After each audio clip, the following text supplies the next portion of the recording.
दोस्तों, भारत में हर साल 26 जनवरी को गणतंत्र दिवस यानी कि रिपब्लिक डे के रूप में मनाया जाता है और इस साल भी पूरे देश में 72वां गणतंत्र दिवस मनाया जा रहा है, क्योंकि दोस्तों इसी दिन भारत में संविधान लागू हुआ था और हमारे देश में कानून और प्रशासन बने थे।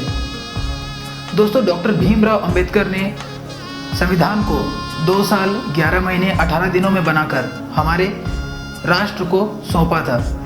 तो दोस्तों ये सारी चीज़ें तो आप जानते होंगे, लेकिन दोस्तों क्या आप ये चीज़ जानते हैं कि डॉक्टर भीमराव अंबेडकर ने संविधान को 2 साल 11 महीने 18 दिनों में बनाने के बाद 24 नवंबर 1949 को हमारे राष्ट्र को सौंपा था, लेकिन ये संविधान 26 नवंबर 1950 को क्यों लागू हुई और इसी दिन इसे क्यों पारित किया गया?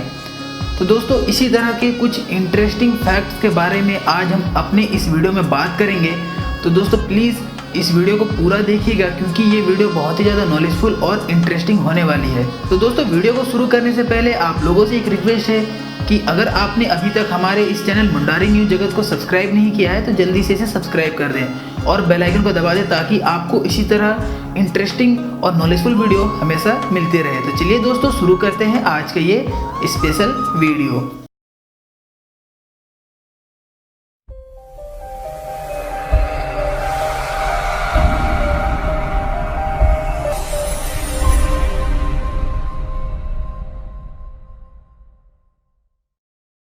दोस्तों हमारा संविधान विश्व का सबसे बड़ा संविधान है। इसे डॉक्टर भीमराव अंबेडकर ने 2 साल 11 महीने 18 दिनों में बनाकर राष्ट्र को सौंपा था। दोस्तों इसे बनाने वाले संविधान सभा के अध्यक्ष डॉक्टर भीमराव अंबेडकर थे, जबकि पंडित जवाहरलाल नेहरू, सरदार वल्लभ भाई पटेल, डॉक्टर राजेंद्र प्रसाद और मौलाना अब्दुल कलाम आज़ाद इसके प्रमुख सदस्य थे। दोस्तों चलिए 26 जनवरी के इतिहास के बारे में बात करते हैं।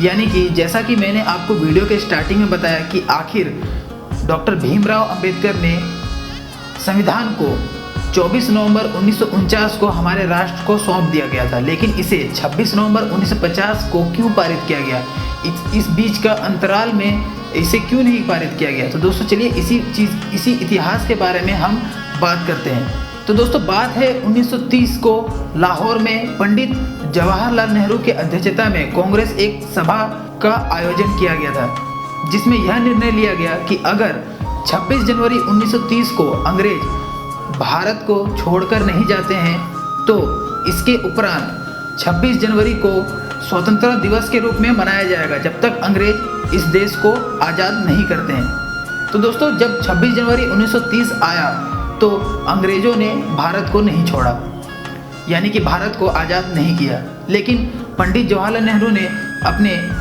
लोगों के साथ यह कह रखा था कि अगर अंग्रेज भारत छोड़कर नहीं जाते हैं तो वे हर साल जब तक देश आज़ाद नहीं होता है वे 26 जनवरी को ही स्वतंत्रता के रूप में मनाएंगे, जिसे पूर्ण स्वराज दिवस के रूप में जाना गया। तो दोस्तों बात ये हुआ कि जब तक भारत आज़ाद नहीं हुआ तब तक पूरा देश 26 जनवरी को ही आज़ादी के रूप में मनाने लगा। लेकिन दोस्तों आप सभी को पता है कि 15 अगस्त 1947 को भारत पूर्ण रूप से आज़ाद हुआ। इसके उपरांत मुख्य दिन को ही यानी कि 15 अगस्त 1947 को ही आज़ादी दिवस के रूप में मनाया जाने लगा। लेकिन दोस्तों इसके कारण 26 जनवरी को लोग एक मुख्य दिवस के रूप में अलग कर दिए। तो दोस्तों उसके उपरांत यह हुआ कि हमारे देश में संविधान बनाने के लिए सदस्यता बनी, जिसमें 308 लोगों की सदस्यता हुई, जो सभी राज्यों के मुख्य लोग थे, जिसमें अध्यक्ष भीमराव अंबेडकर जी को बनाया गया और उनके हाथों में संविधान बनाने की कार्य समिति सौंपी गई। भीमराव अंबेडकर जी ने इसे 2 साल 11 महीने 18 दिनों में बनाकर 24 नवंबर 1949 को हमारे राष्ट्र को सौंप दिया। तो दोस्तों बात यह हुई कि उस समय कांग्रेस की सरकार थी। पंडित जवाहरलाल नेहरू ने ये वचन दिया था कि जब तक देश आज़ाद नहीं होता वे 26 जनवरी को ही देश की आज़ादी मनाएंगे। तो ये भी एक मुख्य दिवस के रूप में था।